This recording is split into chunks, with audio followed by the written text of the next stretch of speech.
Hi everyone. Welcome to another edition of Hippo Brain. Our guest today is Ruchira Chaudhary. Ruchira is the author of this wonderful book which we are going to discuss today on coaching. A fantastic cover and a very intriguing title that we are going to talk about. But before that, just to introduce Ruchira to all of you. Ruchira has tremendous experience, global leadership experience over 2 decades. She's an executive coach, faculty at multiple business schools. She divides the time between India and Singapore, runs a boutique consulting firm. And her book, which has been published recently, is doing very well globally. And to show it to you again, it's a very interesting title, Coaching, the Secret Code to Uncommon Leadership. We're going to talk about that. But before that, Ruchira, what's all these circles and these squiggles and all of these? Thank you very much. Thank you for that introduction, and thank you for inviting me to Hippo Brain. Not sure about the Hippo Brain, but I feel quite flattered nevertheless. So thank you for the opportunity. So this is supposed to be abstract, but it does have a meaning. Of course, I don't know, C.P. Gurnani, who's the CEO of Tech Mahindra, he told me the book was lying in his room. He's contributed to it. And his mom walked in and said, "Eki hai, ete charkha hai." But honestly, it's not a charkha. It was meant to be a knot, which is getting entangled, right? And that's what coaching really does for you. It helps take away the white noise. It helps untangle. And perhaps that's not it. You know, a therapist could do that for you as well. Coaching is the act of taking your performance and potential to a higher plane. So what we were trying to explain through this visual was that you untangle, then you go higher and you shine brighter. And as a leader who takes people along in the journey, who shines a light on others, that individual is constantly taking people to the next level, is constantly making them more innovative, helping them shine brighter. It's a beautiful phrasing that you've done. Let's get to the title now, Coaching and Uncommon Leadership. So we'll come to coaching, but explain the uncommon leadership bit of it. Thanks, Rajesh. So, I tried to write this in the introduction, and I wanted to be very candid about it. This was never meant to be a book about leadership per se, right? It doesn't give you the code to leadership. And I think there are fantastic books in the market that talk about leadership and management. This is a book about uncommon leadership. And to unpack the thought, uncommon leadership is about leaders that maximize their own success by doing that for others. So you maximize the success of others, you elevate them as you elevate your organizations. And they truly believe that it's not just about building those $1 million empires, it's also about the journey. It's about taking others along in the journey, it's about shining the light on them, and it's truly about helping them grow. And the best leaders do that by building the next line of leaders. That, to my mind, is uncommon leadership. And what I've done is I've used coaching as that, the chabi, the key, or as I called it, the code to uncommon leadership. I've tried to talk about why, despite all the data that's available to us, anecdotal evidence, most managers honestly aren't the best coaches. It's not something that's top priority for them. And then I've tried to pivot from the why to the how. So you can call it a practical guide of sorts. If you truly do want to become that uncommon leader, you want to use coaching as that code, how should you get started? So tips and tricks, frameworks to do that for yourself. I've also tried to use examples from those that are doing it right. And that includes the world of sport and cricket and performing arts. And of course, my own life. I've lived in some examples here and there. And the last bit is I've tried to apply it in certain situations, right? So how can you enable more women leaders through coaching? Crisis coaching, which frankly, at the time that I was writing the book, I had no idea. We would be in the throes of the biggest crisis ever. So when the book finally was coming out and it got delayed, understandably, by several months, I went back to rejig that chapter to make it more current, and then also added another chapter on coaching in times of the corona crisis. Frankly, I really hadn't paid any heed to the virtual element in coaching, and our world has completely transformed. So I went back and I also spent some time focusing on that piece. And so I guess that's what the book is about. Yeah. And let me start with one theme that you have very early on, and you referred to the example from cricket, and that's about Tendulkar, and you refer to Steve Waugh also. And the point that you make is excellence in performance doesn't lead to excellence in leadership. We in many times as managers and some leaders ourselves, we believe a person has done great, and then you elevate that person to a sort of managerial or a leadership role. And then you many times wonder why that doesn't happen. And Tendulkar's case was a bit like that. So tell us about that. And therefore, why is coaching different from just leading? And also linked with that also becomes the fact that as a leader, you also have to then inspire, motivate, and coach. So we'll cover that, I think, as we discuss this analogy with cricket to begin with. Sure. Yeah. Cricket was, I think, an example that I think really stood out. So as you've seen, I borrowed very liberally from the game to talk about the fact that superstar performers don't necessarily morph into superstar leaders or superstar captains. And as you go down the annals of history, you'll see time and again, there are examples that those that are fantastic at their craft, those that are fabulous solo performers, don't necessarily translate into fabulous leaders. And there are several reasons for that. So as you start to decode it, first things first, we've always sort of through school and college, we promote the best and the brightest. And we also encourage them to always have all the answers, right? We always need to know what's right. We always have to tell people what to do. And we constantly keep promoting these people because we know that they can do no wrong. They're blue-eyed. They're fantastic. We give them disproportionate resources to do the job. And often that somehow translates into a sense of entitlement. Leadership is not about being entitled. Leadership is a responsibility. It's about taking others along. And there is this misplaced notion. The other thing we forget when we constantly promote these fantastic performers is that the best also need nurturing. The best also need to hone their craft. Now let's take Sachin's example, right? That's slightly different. In Sachin's case, he was, by his own admission, a very reluctant leader. Right? He was so fabulous at what he did. He didn't want to be burdened with the captaincy piece. But it seems that there was a point when he had no choice.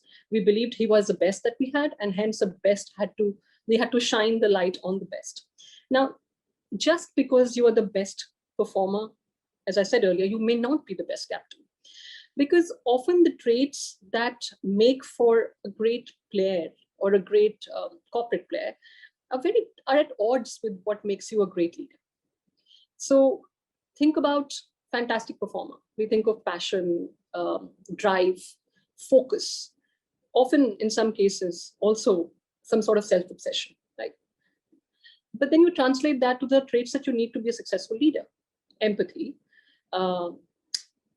taking others along in the journey, integrity, being able to put yourself in others' shoes. With Sachin, the challenges were different. It wasn't about self-obsession. In his case, he did the best he could, but he really didn't know where he was going wrong. We didn't think to nurture him, coach him, and make him that leader who could take others along in the journey. And the second bit is some of these fantastic solo performers can't be directors of the orchestra, because when you're so obsessed or focused with your craft, we call it the capability gap. You're unable to understand why somebody can't do it as well as you can, right? We sort of benchmark everybody we sort of use the same exacting standards for others as we use for ourselves. So we find it very hard to take them along. So think about reluctance, think about this sort of this solo performers. And the last bit is about what I call, and I've borrowed from Margaret Hefferman, the super chicken theory, right? If we rear all our corporate players to be super chickens, where you are the best, and we constantly keep promoting them just because they're achieving their numbers, they don't know what it is to lead people. So we have to make this strong distinction between performance and potential. And organizations need to start doing that rather early on. The way they hire and also the way they promote people. Not everybody who's fantastic needs to lead. I love the fact, Ruchira, that you made the very tight, but it sounds very subtle difference between performance and potential. Because I have always got into an organization that said perform, perform, perform, perform, perform, and only potential end of the year, yeah, potential chhod yaar, we are talking performance ratings, and nobody really bothers about potential ratings. Hmm. And sometimes in long term, you make this grid of performance and potential, and you try and box people A1, B2, C1, A2, Ah, and it just goes for a mess. And the organization is designed, funnily enough, I don't know, I mean, rightly or wrongly, to get high performance, and it only rewards them, of course, with money and other, by saying now you get a bigger team and a bigger team. yeah, And you end up with some serious drivers on the top. And they're the ones who take a gun or a whip and they go cut, cut, cut, cut, cut. And they also give results. right. So I'm not so sure. I hear you, I understand. But in a capitalistic society, does it sound a little socialist? I don't know if the socialist is the right word. No, I appreciate. I'm just trying to push you. But No, you're doing a great job of pushing me. I'm not getting rankled. I'm going to respond to you. So first things first, I'm not saying there's anything wrong with the capitalist model that you are promoting. You should be focusing on the numbers, by the way. That's, you're in the business of making revenues. But what I'm saying is you could focus on the numbers and your people. What experts are telling you today, and I think this thinking started changing about a decade or so ago. I think in the late 90s, the balanced scorecard came around, where there was this school of thought that, it's yeah, great to achieve your financials, and that's why you do what you do. But there are a bunch of other things you need to take do along with that, right? So it's the processes in your organization, it's your customers, it's a governance, it's the structure, but it's also about your people. Building those reservoirs of human capital. And some of the people that you talk about who've achieved some fantastic financial results, if you were to start analyzing it, many of them achieve stardom, but they also shine bright and fade away. So they achieve success, but then they hit a ceiling. But those that have retained this aura, or those that we think back in history as being fabulous leaders, or what I call uncommon leaders, are those that have done it all. They've built the empires and they've taken people along. They've enabled others while they've enabled themselves and their organizations. And I guess the reasons for that are, as I was saying earlier, it doesn't have to be either or. Why can't it be both? Why does it have to be just about the numbers? Because, why does our metrics has to be about a QBR, a quarterly business results, or what you've achieved? We could do a lot more than that, couldn't we? In times like this, in the pandemic, do we constantly have to just focus on, "Arey, sab ghar pe baithe hain, so come on, let's do the review for the next quarter"? Can we truly think about taking a step back and saying, can I be a little more empathetic to the needs of our people? And can I really think about what it is that might engage your people to do more at a time like this? Those are the traits that a standard leader will miss in this quest for numbers alone. You have a great quote in the book. Think people and numbers, grow your people, identify their strengths and hone them. The numbers will follow. The best leaders, needless to say, generate the numbers, but aiming for the numbers alone does not always create great leaders. So just to pick up on this, and this is where sort of the coaching idea, of course, comes in. As a leader, how can I grow my people? How can I identify their strengths? How can I hone them? That's actually the whole premise of the book, right? As a leader, first be cognizant that when you try and build and enable them or coach them, it's not about telling them what to do. It's asking them what to do. As I said earlier, we've always been told from school and college that a manager needs to have all the answers. Command and control style or telling people what to do used to be the norm. And frankly, there is a growing acknowledgement that world has changed, right? A leader cannot have all the answers. But the challenge is, in times of stress or duress or crisis, we revert to that style without even knowing about it. See, prior to World War II, we had these sort of self-contained businesses. It was easy. I'm not saying it was easy, it was simpler. Post World War II, we had organizations with some offshore operations. There was marketing and sales in different countries. Okay, it got a little more complex. But now the world has completely changed, right? It's a very complex ecosystem. We are very wired. We are very digital. There's AI. No leader can have all the answers. And this is the time where you have to leverage the collective intelligence of your people. This is a time where you have to enable them. You need to give them a platform, where you need to give them a voice. And let's take a step back. When we say coaching, it's not just a series of structured conversations in your conference room every 3 months or every 2 months. Coaching is everything. It's shining the light on others. It's having those snatched moments in a car park by the proverbial water cooler. It's feedback in the moment. When your boss's boss is visiting from the global headquarters, ensuring that you take a team member along. Or as Deep Kalra said to me, when they hire, the newest hire is often taken for a client meeting. They do this to position the individual so that he or she has some his or her brand in front of the client shines brighter. You position the individual, and there's so many other examples, right? So don't think about coaching as a conversation alone. Coaching is all of these things, and as a good leader, you have to appreciate that you can no longer have all the answers. So you need to work with your people. And the reason it takes so much work is because it's uncomfortable, right? Firstly, you have to be vulnerable in front of somebody that you don't have the answer. And the second is, we are so sort of used to having tangible results. We have to get to a solution very quickly. Now, coaching is completely contrary to that.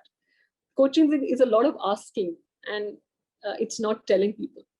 And it's not building mini-me's, it's not your own playbook. Oh, so I've been successful in the past by doing this, so this is how you do it. And even the best of managers, they confuse coaching with telling people what made them successful is what other people should follow. So there's a variety of sort of, I guess, nuances at play here. So first I would say, understand what coaching is, what enabling is, and then find the appropriate forum to do it.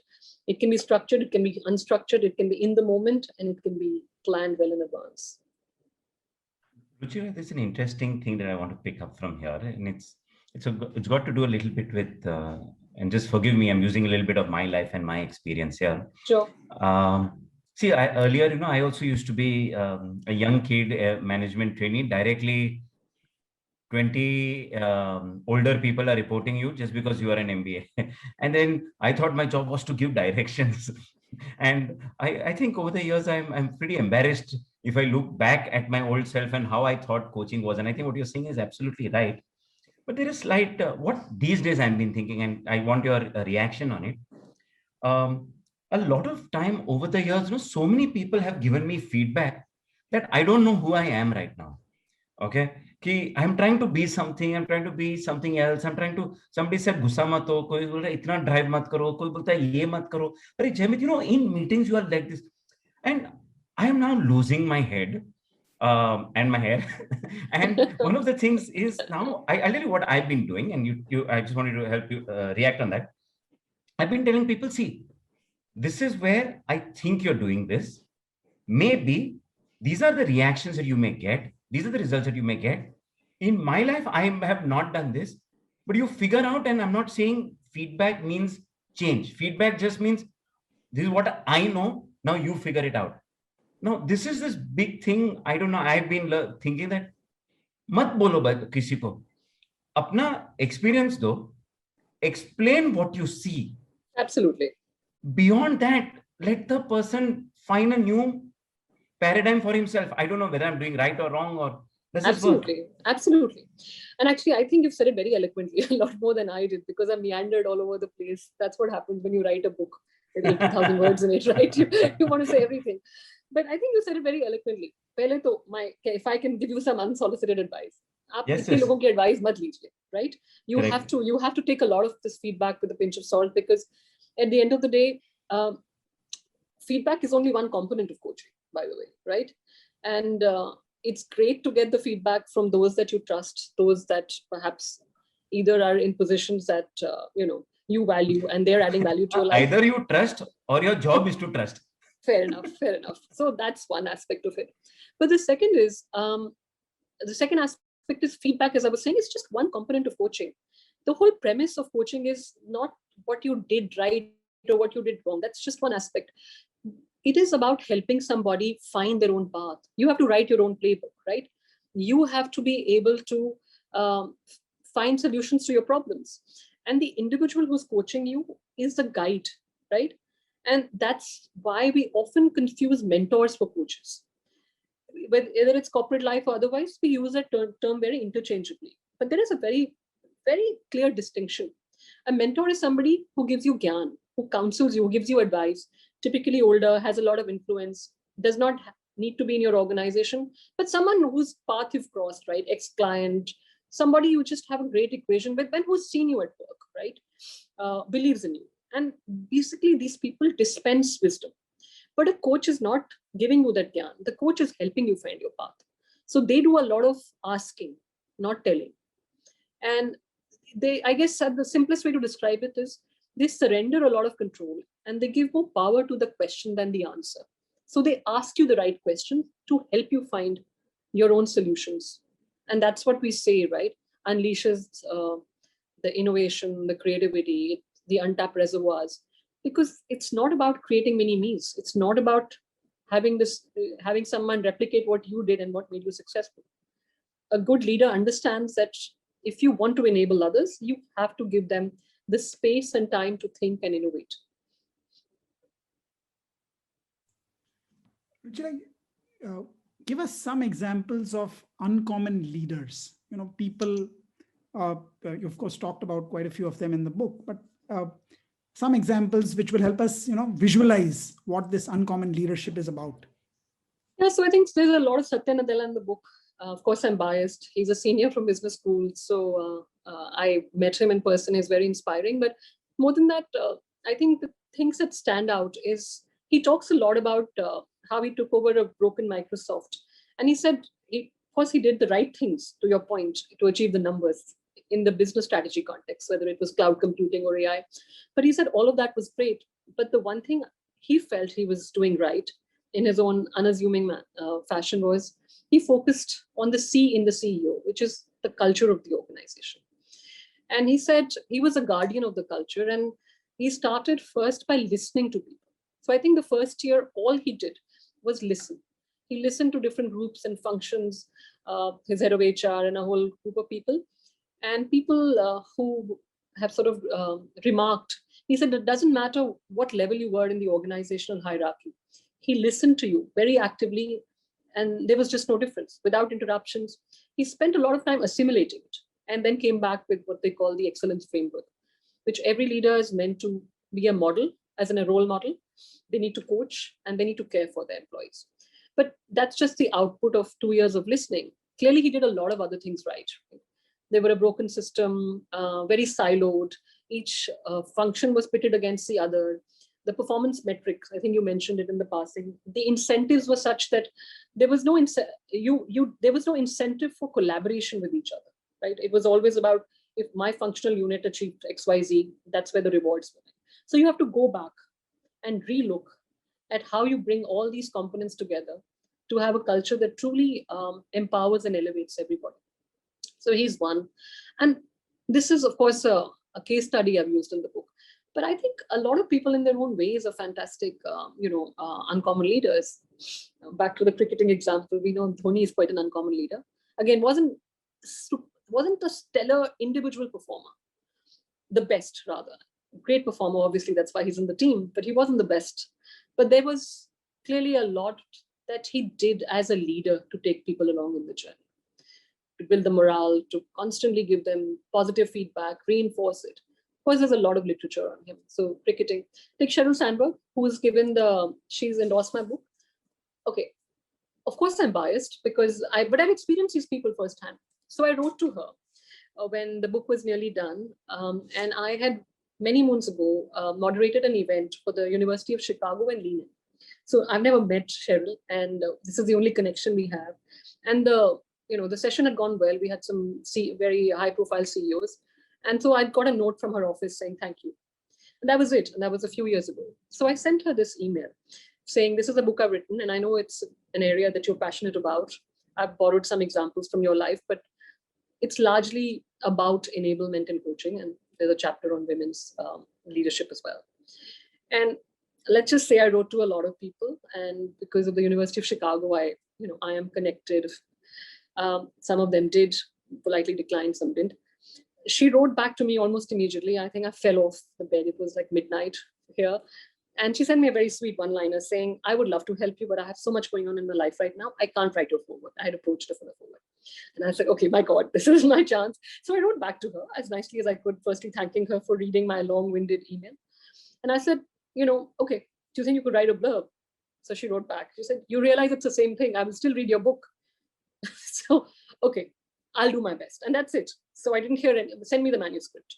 And, as you can imagine, I was quite nervous at that point. And I called Penguin and everybody was like in a tizzy.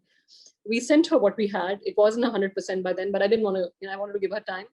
And she responded, I'll do it.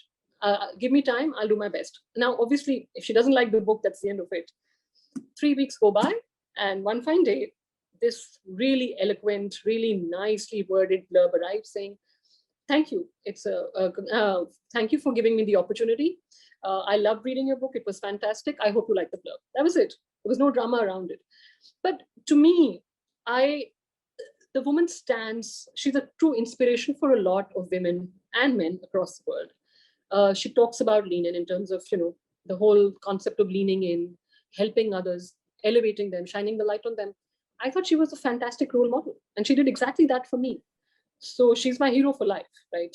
And of course, I do a lot of work for them now, gratis or otherwise, but that's it.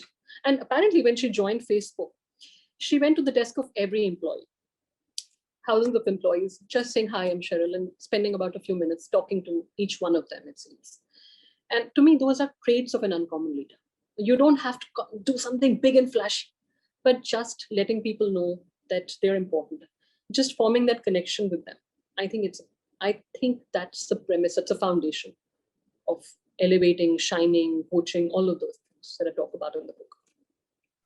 Very interesting, Ruchira. And yeah, you're right. A lot of uncommon leaders have this ability to really raise the bar for all of them. And sometimes their ability to coach is by not coaching only. You just look at them and the way they express and the way they explain. And afterwards, I've had some of the best bosses come back and Maza hai na? And I'm like, sir, seek kya? And every time somebody writes to me, or I feel like, okay, I have to give back now, right? She's just become such a fantastic role model for me. Yeah, right? yeah. So, yeah. There's coaches by being, not by coaching. But yes. Just if I just step back a little bit, in my life, again, I'm trying to, free consulting advice. I've seen a lot of coaching work if you allow failures. Okay. Yeah, absolutely. Now this is very complicated. So I'll tell you what, over a period of time, I was a digital marketer, then I became a marketer, then a digital marketer. And now for some reason, I've become a digital transformation guy. And that's just part of this thing. Anything that increases my value. So one of the things that we have to do is we try and look at existing systems, we look at existing processes, and we want to transform it. According to me, it is not possible without making mistakes. Because when you're trying to pick it up, it is impossible to transform it knowing exactly where each wire is plugged in. And you're bound to make mistakes.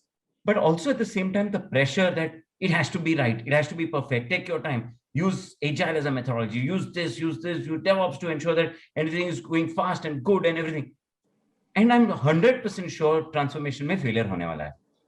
It becomes very difficult at the end of the year to write down on an appraisal sheet, either for me or for the people under me. We failed on these 3 projects, but we learned a lot. But I also know heart in heart that if I've let them fail, yes, next year, the rewards for the firm are crazy high. Absolutely. But the firm, I'm not so sure, is able to reward this failure. How does one coach in such situations, which to my mind, probably are 95 to 98% of organizations? Well, you're absolutely right. And in fact, there's a chapter where I talk about, lifting off, which is how do you get started on the coaching journey? What are some of the prerequisites to coach? And I've described a story from Bhutan, actually. But the story later, but the title is, the subtitle is Creating Safe Spaces, right? You cannot expect people to stretch themselves. You cannot expect people to do things differently or innovate or untap, or unleash their potential if you don't give them a space, a safe space where it's okay to fail, where this iteration of failure and success is what drives them to go forward.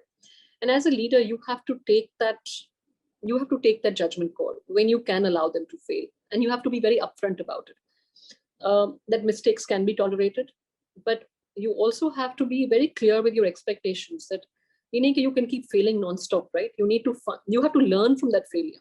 So you need to have a clear cycle of learning. And often what happens is when you're coaching somebody, typically senior leaders, they'll say, I keep getting caught into the nitty-gritty. I want to step away. I want to spend more time on being more strategic, but I'm constantly getting into the weeds. And often I just tell them, step back. Why is it that you won't give people more responsibility? Why won't you empower them? And I realize often it's not that these people want to be micromanagers. Many of them, frankly, want to let go. They realize they don't have the bandwidth. They just don't know how, because intrinsically you don't trust that people will do. They will perform as per your expectations. And there's a chicken and egg story. And the reason that happens is you've never given them a platform to fail. You've never told them that it's okay to take a risk. That's why they're always so risk averse, and they're always saying that I can't send this email out without you seeing it, boss, right? Or I won't do this. So we have to start creating this ecosystem where it's easy to fail, it's okay to fail. And again, since you asked me for free consulting advice, it is free consulting advice. You have to start small. Give them smaller projects where the stakes are not so high, right? If it's clearly a big global project where things have to be 100%, this is not the time you're going to tell them, okay, if you fail, it's fine. You need to, as a leader, carve out those opportunities for them. Perhaps sometimes even use buffered timelines, right? Create some artificial pressure. You need to make them perform under pressure. You need to tell them, hey, this is your show. Dude, I'm out of here. This is your show. Write to the global CEO, you can CC me. I'm just making up these stories. But you have to give them the exposure, the platform. They have to own these decisions. And they'll only own these decisions if they know it's okay to make mistakes. So it's a complex problem. It's very layered, but it's a chicken and egg story. If we don't tell them that upfront, they will not take the risks. And they don't take the risks, we won't give them more responsibility. And frankly, as a result, you will be saddled with a lot more. So nobody's winning in the game. Ruchira, one part of coaching is also being coached. Right. And I think one thing which has become common in recent times is a lot of people, when they get to senior levels, they try and find a personal coach for themselves. Sure. So I think there are two aspects to coaching. Therefore, there is one where you have to coach others in your team. Yes. And I want to cover that also in terms of the fact that most of the times we are taught to manage but not coach. That's one thing. But let's talk a little about the fact that, because when I'm seeking out a coach, okay, it's also me putting my vulnerabilities on the table. Exactly. It's not an easy thing, because I have seen in my own company, some coaching assignments have worked, but few did not work. And it's very hard to sort of pinpoint eventually what happened, because it's a one-to-one equation. So right. How can this relationship also be made to work, where individuals seek out coaches themselves? Absolutely. In fact, I encourage a lot of people to seek out coaches, whether it's organizationally or personally, right? And as I think I've said that as well, quite explicitly, these are not mutually exclusive. Your leader has to be that coach, right? It's like a continuum, right? You constantly have to enable and build people. But you can bring in an external coach or an executive coach for short bursts of time. You have to make the distinction between a coach and a crutch, right? Often we get so dependent on the other individual. So you have to start thinking about what junctures you need to bring in the coach. Now, so if you're at the top of the pyramid as a CEO, as an entrepreneur, as a founder, it's slightly different, because you don't have that many sources of feedback to begin with, right? It's, as I say, it's lonely at the top, literally and metaphorically, because you aren't getting too much. And the folks that are below you in that pyramid may not give you unsolicited feedback, especially if you're not somebody who's created an ecosystem of coaching and feedback. So for entrepreneurs, for people that are at the top of the pyramid, I would definitely encourage them. If you have a board that gives you feedback, great, but the twain can work together. But as you go down the value chain, a lot of senior management, a lot of middle managers now increasingly will get executive coaches. First and foremost, it's chemistry, right? But the second is you have to think about when you want that coach. It's very important to know when, not just why. If your organization is going through a huge change, there's an acquisition, lots is changing, there's lots of anxiety, great time to get an executive coach. If there's a lot of transitions, so you're moving from senior management to middle management, or you're changing roles, etc., great time to bring in a coach. Or let's say you need new skills and capabilities very quickly. Publishing houses, there was a time where they really wanted you, not because coaches could come and bring in their digital expertise, but it was about a mindset change.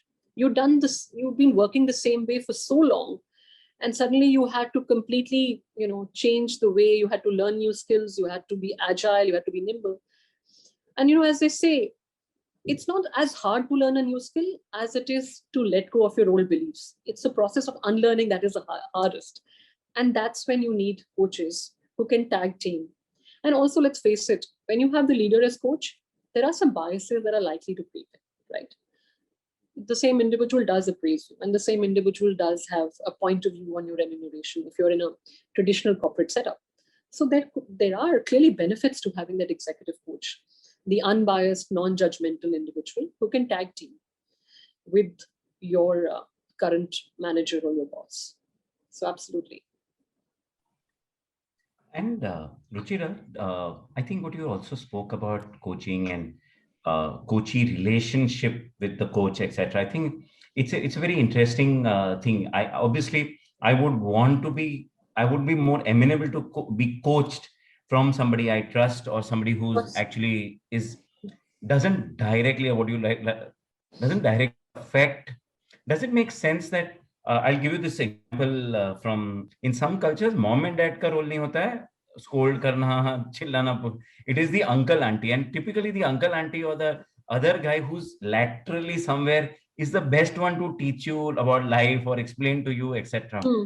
So how does that happen in a corporate setup? Because is there a role for somebody else to help me from outside, talk to me and help? Absolutely. See, we have these labels, right? Coaching is about helping you find the answers. And we say, I think Rajesh asked me that very early on, leadership and coaching. I have to go back. I didn't answer that question, I think, in entirety. To me, leadership and coaching are not two separate disciplines, by the way. You cannot be a good leader without being a coach, right? So that's a given. So we need to expect our managers and our leaders to constantly be, enabling us, taking our capability to the next level. So that goes without saying. But there's nothing that stops us from looking for others. We can have like a board of advisors almost. And that board should really increase in number as we climb that corporate ladder, or whatever we believe is our ascent. It doesn't have to be a traditional organization. As an entrepreneur, as a venture capitalist, as a gig worker, we decide, right? The more the merrier. So think about carefully curating these roles. Where can you get the advice from a mentor? Where can you have someone who can coach you? So again, the difference is that the coach is observing you in action, unlike a mentor who watches it from the balcony, right? They dispense this wisdom and gyan, but they're not necessarily there where all the action is taking place on the football field. So anybody who's coaching you needs to directly be in the line, or needs to be in your current ecosystem, who knows how you're doing day to day, right? Observing, giving you feedback, etc. Now, if that comes from a peer or somebody else in the business unit who's senior and you trust, absolutely, go ahead, go for it. You should. But there is a role for the mentors. And there is a third category that I've also introduced briefly, but in the chapter where I've talked about enabling women leaders. And that's what I call the sponsor. The sponsor goes a step ahead and actually opens doors for you, right? So think about the coach as somebody, think about the mentor who guides, a coach helps you become more capable, and a sponsor invests in you. So this should be the person who could pick up the phone and say, I think Jaimit is the best digital marketer I've ever met. I think he needs to be the global head of wherever you want to go next, Jaimit. But this individual should be the one who, without a moment's hesitation, should stick his or her neck out and really do this for you. And honestly, as we go through the corporate life, we go through our work lives, we realize there are a lot of people telling us what to do, right? It's easier to tell people what to do than actually to make it happen for people. So I encourage people to look for those sponsors early on in their life. People who you have credibility with, people who know what a great job that you're doing, and people who will be willing to stick their necks out. Ruchira, one of the frameworks you have in the book is this 4C plus that you talk about. So capability, clarity, confidence, consciousness on a foundation of culture. So can you just sort of elaborate on that briefly? Because I think that'll get us to the heart of really what coaching is about. Briefly, I'll try. You can stop me. I know I'm joking. About that. No, I'm kidding. No, I'm kidding. But that's so. To be very honest, as you start to write a book on coaching, and you delve into the reasons for why people aren't coaching and all of that, and you build a compelling business case, that I thought I did, for why a leader is the best coach. I realized that I've been an executive coach for a while. That's wasn't my journey. I was a consultant, and it happened to me. Call it serendipity. So I realized it was a very deeply fulfilling experience, because someone who has a background in business strategy, I was somehow able to very seamlessly marry classroom learnings into a leader's current trials and tribulations, right? So I started with coaching for business schools. Typically, it was their executive education program. So somebody like you, a C-level person, a founder, would be part of that program. And skeptical as I was, thinking it was all fuzzy and amorphous, I'd gone to a business school which prides itself on its numerator abilities, all of that. So anyway, to digress, so that's how my journey started. And I didn't know what coaching was. In fact, I was almost disdainful when I was told, come and be our executive coach. So I said, I've done game theory. I have a concentration in business strategy. Okay, I'm certified and all that. I consult a lot of CEOs, and I've been told that people listen to me, and we work well together. But I didn't see myself as a coach, because frankly, I didn't know what coaching was. And once I sort of started this as an experiment with the University of Chicago, the Booth School of Business, needless to say that a lot has changed since 2013, right? And I do this for now many other business schools. Okay. So after meandering all over the place, let's go to your question. So when I started to write the book, I realized I didn't know what coaching really did. I keep saying untangle the knots and they are straight. But think about somebody who's reading the book. When you're building a compelling business case, you want to also tell them what are the coaching outcomes your coachee or your team member will achieve when you coach them, right? And so I started my search. I looked at a lot of HR journals. I've done a fair bit of research. I looked at coaching websites from the ICFs to this. And I realized, apart from the same sentences, which is, unleash potential, untapped reservoirs of potential, there was all the great stuff. But what does that really mean? So I then said, okay, let's distill this, let's crystallize this. And I found my inspiration in some very unlikely places, right? Film, sport, and then I started to decode it. And then I came down to the model, which is the 4 Cs, as my professor, Michael Gibbs, who's mentioned in the book, is also my mentor. He told me a good academic needs to have a model. So make sure your book has a good model. Don't just write it, put it in a framework. And I did. So the first C the first cornerstone stands for clarity. Many people that I interviewed, many corporate leaders or otherwise, in the course of writing the book, said they felt the biggest contribution of coaching by their bosses was that it gave them clarity, right? It was almost like what I said to you earlier. It was about, there's so much white noise. It's not as if we don't know the answers. There's so much going on in our heads that these problems or these issues, they become very big knots. And what it does is, when somebody who's unbiased and non-judgmental is helping you, you unravel, you untangle, but you also help form these distinct patterns. So you're able to channelize it. So it gives you clarity to go forward, right? And often you do it in a linear fashion. You help scenario mapping, etc. And I put in some interesting examples. So I thought the second piece is capability, right? That's what we associate coaching with. But what does capability again mean? Capability is about inventing your own career ladder. It's about helping your coachee understand that it's okay, that you don't have to go from being an account manager to a senior account manager. It doesn't have to be a vertical career path. It could be a career framework. You could go zigzag and you could still, be successful, whatever success means to you. That's what good coaching is. It's about unleashing, to go back to the cliche, those reservoirs of creativity, right? It's about connecting the dots. I've used some examples from Richard Branson and how he calls them the ABCD, about connecting the dots. So I've used examples like that. The third piece is consciousness, which what we call, self-awareness, right? And how do you get that consciousness? You get that consciousness by seeking feedback, right? Feedback from various sources. You stretch, you think beyond your immediate horizon. So conscious comes in many different ways. And then the last piece, which is, so there's capability, there's clarity, there's consciousness, and there's confidence, right? At the heart of all of this is you really, really need to make your coachee or your colleague believe that he or she can do it. We have the knowledge, we have the skills, we just sometimes lack that confidence to move forward, right? So that's confidence. And I've said all of this will come to life if you are in an organization that has culture at the foundation of it. You truly need to embed it into the DNA of your organization.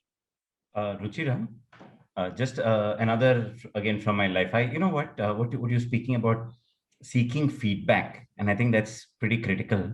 When now as you speak and I go back in my life, some of the people who've affected me, of course, have been those handful of bosses or coaches that have really managed to pull me up or take me along and say, just unleash my potential.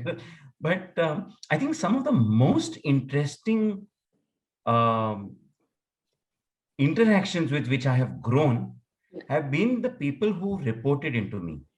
Fantastic. So over a period of time, what has happened is some people, over 3 years, 4 years, they've built a very nice, happy relationship with you. They know exactly tera mood kab kharab hone wala hai, tera dimag kab short hoega, when you should speak, how you should speak to someone.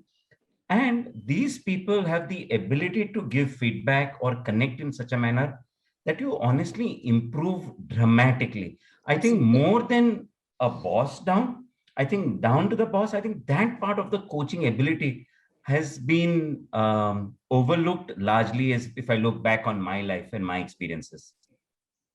Absolutely. And as I said, go back to role modeling. Role modeling comes in many ways. When you build an ecosystem where it's okay to seek feedback upwards or downwards or sideways, right? Where it's not taken personally, that's when I think you get the most enablement, I guess, for the lack of a better word, right? It helps you go further because you know that the individual is giving you that feedback from a position of love, because their only desire is to make you shine brighter, to make you go higher, right? And that relationship will evolve over time, right? And by the way, nowhere am I saying that this coaching has to be very soft and fuzzy and very nurturing. There's also tough love coaching, right? We've seen some of the most best leaders that I describe as uncommon leaders. They've been very tough cookies. But the one thing they do differently is they let you know that they have exacting standards. They have this relentless pursuit for excellence. And they have very clear expectations from you. But all of that is coming from a place of love for you, I guess, because they constantly want you to raise the bar on yourself, right? These are the same people who can be really harsh in a meeting, but they can also take you out for drinks at the pub later, and you know that there's time for work and there's time for play. So we have to stop thinking of coaching as being this soft and fuzzy and nurturing thing. It can be both. It can be nurturing, but it can also be hard work. I've had this prof who would give us tests every week, and you go back to business school at 34, man, I can tell you, he wasn't very popular with us. But I look back at my life, and a lot of what I've learned in strategy is because I actually had to study. And, we had good times later. And now he's one of the few people I will stay in touch with. And he's been a fantastic mentor to me, right? But I remember it was really hard work. And you would curse and crib and claim because a lot of the other people didn't really care, especially when you go back for a mid-career MBA. It's okay. Some of them take it very seriously. Then the others will tell you, honestly, it's self-inflicted torture, right? They figure that you're doing it because you want to do it. And people like me, if there are no tests, there ain't no way I'm going to look into a book.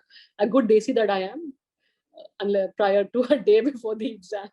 But he would give us weekly tests. And honestly, I think my learning in that area was so much more than any other subject. I think that's coaching too. And that's just tough love coaching. Ruchira, you have a section towards the end of the book on coaching during tough times, like what we've gone through during the pandemic. And it's now a very different world. I mean, we don't even know if we'll go back to where all of us will be in office at the same time. Absolutely. So a lot of those personal interactions, group meetings are now likely to be hybrid, that in-person sitting across in the same room, that touch is probably not going to be there. How does coaching work in this sort of scenario where really you're talking to a screen a lot of the time? Before you answer, Ruchira, just before you answer, just adding a little bit to it. To my mind, coaching works when it is not, okay, this is coaching time, or I take half an hour slots to coach someone. And today, if I have to talk to anyone, I have to take a slot. My calendars are slotted. My people who work with me are slotted. My side laterals are slotted. My boss, so everything is just one blue box. I think whoever designed the Microsoft calendar has having his fantasy come alive. Isme coaching exactly in these tough times and in this paradigm, I think it's extremely difficult. It's just not natural. It isn't natural, and unfortunately, this is the world that we live in now, right? I had completely, honestly omitted it. I didn't even allude to it. And from the time the book was ready, which is about February last year, to the time it got released, which was Jan or February this year, the world had completely transformed. And I had to, and I've never been a fan, and I've said that in the book, of virtual coaching, but this is the world we live in, and this is how we need to take ourselves, to the next level. So I'll answer both your questions one by one. Firstly, coaching in Corona times or in a hybrid world or perhaps in a virtual world most of the time. Coaching was bad enough, right? In the sense, no, let me rephrase. It was hard enough for a leader to coach when he or she met his or her team regularly in office. It was never a strength for a lot of leaders. One, because it didn't come naturally to them, or two, they didn't know that when they were coaching, they were simply telling people. And for a lot of people, being face to face, being vulnerable, it's a lot easier to sort of do this because you pick up the nuances in a conversation. Now, when you do this through a screen, through a Zoom call or a Microsoft meeting or whatever you have, it's harder at so many levels. But there are a few things a good leader should keep in mind. One, as Peter Drucker said, when you look out of the window, see what you can see and also what you can't see. Now, that window, unfortunately, has to be your screen, right? So pick up the nuances and the spoken words and the unspoken words. Make the time to check in on your people. So honestly, try not to go straight to work each time. Check in, just make time for small talk, even if it's something that doesn't come naturally to you as a leader. You will just have to consciously do this because we need to form those connections, and those connections are so much harder to do in the virtual world. So you need to take that time. When you find that there are people who are present but not really present in a meeting, you need to make time aside to check in on them if they're struggling. And frankly, if it doesn't have to be a video call, as a leader, pick up the phone, use WhatsApp, find the medium that works best for you.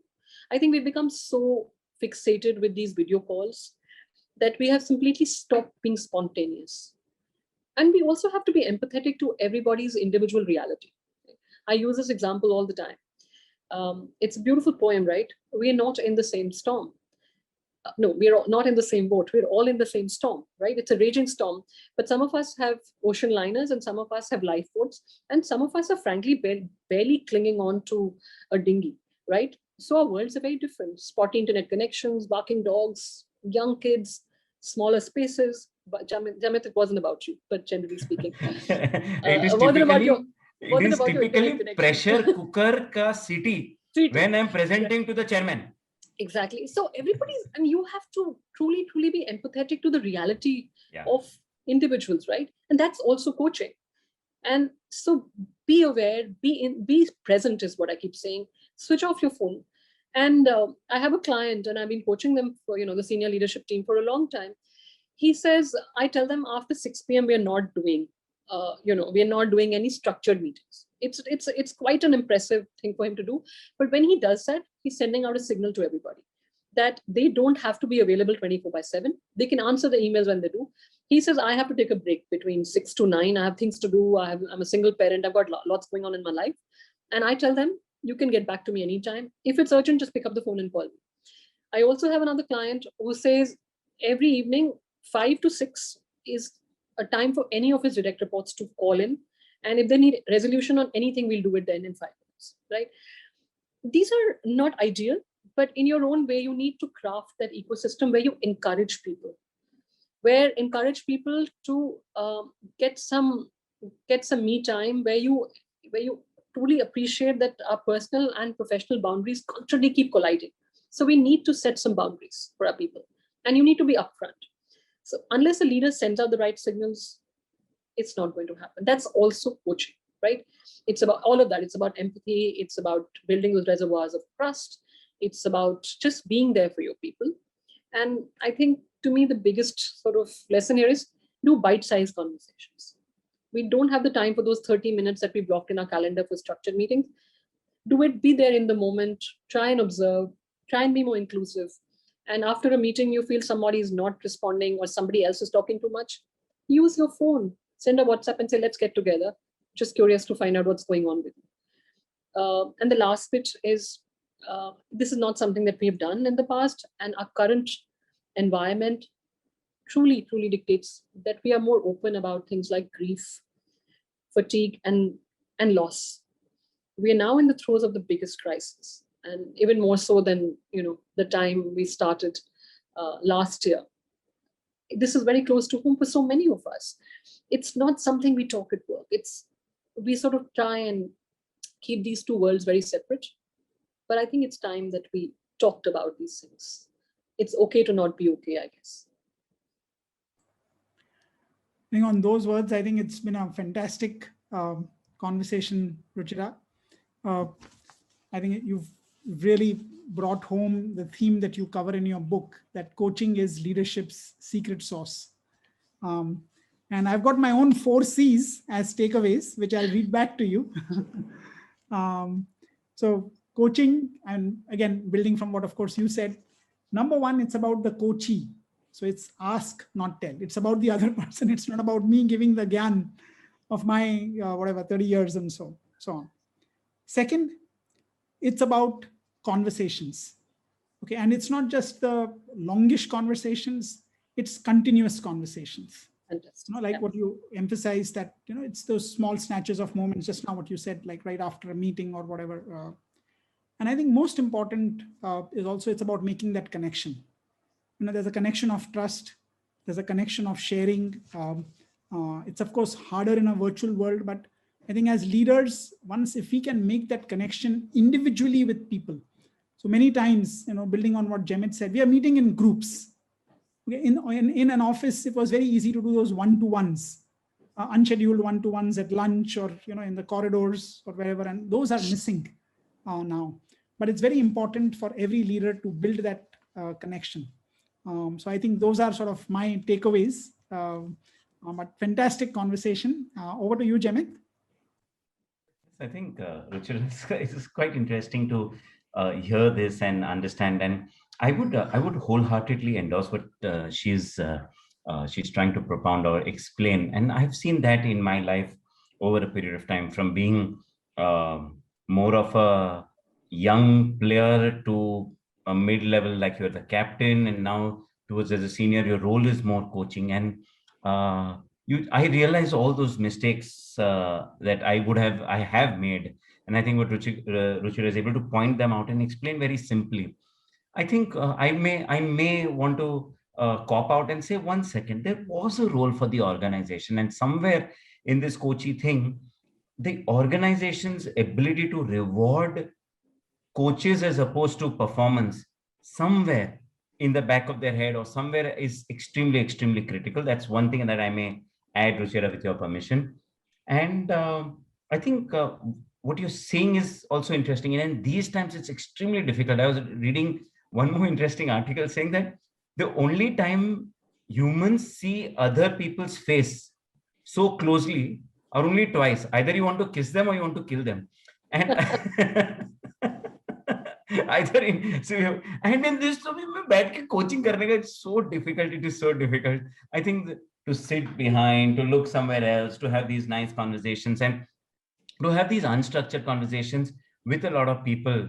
Probably the best coaching is not coaching, it's just talking and explaining and working. So I think many years ago, I read this book and it laid on my shelf for, I think, 8 years before from buying to picking up and reading. And probably, they say there is always a right book for you. And that book at that time was absolutely brilliant because it changed the way I think, how I interact or try and coach people. And I think what you're saying is a beautiful, real business application of it that was more on psychology, but it was, if you meet Buddha on the road, kill him, by Sheldon Kopp. So it also speaks about that, saying that don't answer this question. Isko Buddha bahar nahi chahiye. You have to find it inside of yourself. Absolutely. And the best coaches are able to enlighten you without really even knowing it. And after 5 years, you realize, bhai, that was the greatest guy ever I had met. Exactly. As a Kung Fu Panda says, the answer lies within you. I am telling you, Kung Fu Panda na ka part 1 and part 2 na, uske ऊपर पूरा book हो गया. And you don't need anything else. Now every boss I look at and say, "Ugwe hai ki nahi hai?" Well, hopefully you will pick up my book and not wait for 8 months to read it. No. After all this. No, 101%. I think what you're saying is absolutely, and I couldn't agree more. The Tao of Coaching was another book which I had read many years ago. And I think what you're able to bring it all into a simple narrative and a simple structure, I think it's very, very interesting. And our listeners would well be advised to go through it and to listen to this conversation for sure, and listen to many such Hippo Brain conversations. We keep releasing them on a periodic basis, 1 hour of beautiful conversations with such beautiful Hippo Brains. Thank you. Thanks a lot.